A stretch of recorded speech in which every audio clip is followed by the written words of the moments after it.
Salam dəyərli şagirdlər, gəlin vektorlara aid bu sual izahına baxaq. Bizdə deyir, vektorlar perpendikulyar olarsa, A vektorunun uzunluğunu tapın.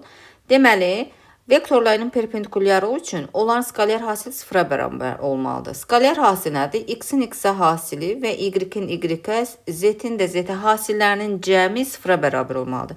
Yəni, -9 vurulsun -2, üstə gəl, -2 vurulsun -1 və plus x vurulsun 4 bərabərdir 0 olmalıdır.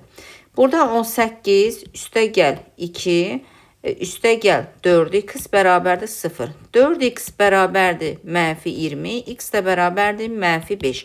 Biz x-i tapdıq -5. Deməli, A vektorunun koordinatları oldu -9, -2 və -5. İndi A vektorunun modulunu istəyir bizdən. Yəni uzunluq, modul, mütləq qiymət eyni şeylərdir. O zaman modulda A vektoru bərabər kök altında A vektorun koordinatlarının kvadratları cəm olacaq. Yəni -9-un kvadratı 81, üstə gəl. -2-in kvadratı 4, üstə gəl 5-in kvadratı 25 bərabərdir.